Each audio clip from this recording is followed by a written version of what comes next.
Се изрезили себе се ја посрамоти државата, но премиерот Зоран Заев не чувствува одговорност по скандалозната аудио снимка во која од август лани до април годинава 3 пати на фиксен телефон разговарал со руски комичари, убеден дека на линија со украинскиот председател Петро Порошенко и генералниот секретар на НАТО Јенс Столтенберг. Снимката 8 на синоќа беше објавена на YouTube каналот на двајцата комичари и содржи 3 разговори срочени во 1 час. На прес пред новинарите премиерот денеска рече дека бил жртва на добро организирана сајбер група.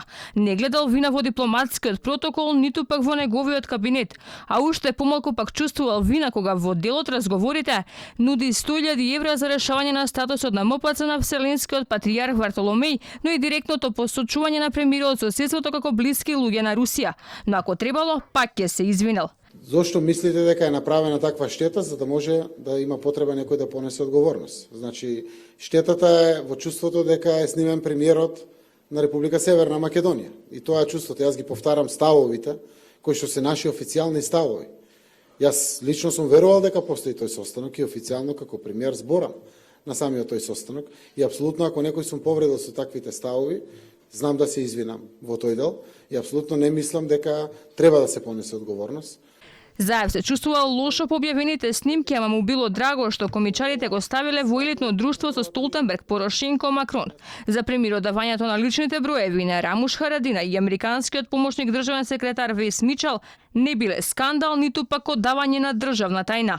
Иако е сериозно прекрашен дипломатскиот протокол, дозволувајќи телефонските разговори да се случат со таква леснотија, Заев тврди дека постоеле записници од комуникацијата, а до него во моментот на разговорите биле и неговите советници. Значи, нормално се бара од мене во моментот да дадам телефонски број за некој кој што е задолжен со Југоисточна Европа и со Европа, на некој во кој што јас искрено верувам дека е председателот на Украина. И го давам телефонот. И секако не верувам дека тоа е државна тајна.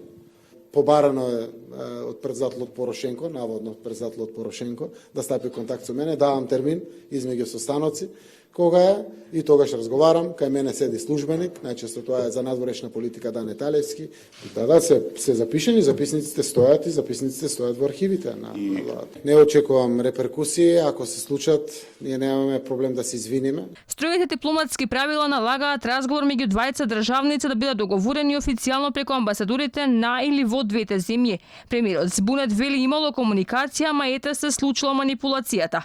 Во ова ни Лексус претходно успевале да изложат политичари од други земји и славни личности. Меѓу жртвите на нивните лажни телефонски разговори се нашли и турскиот и францускиот председател Реджеп Тајип Ердоган и Емануел Макрон, но и музичарот Елтон Џон.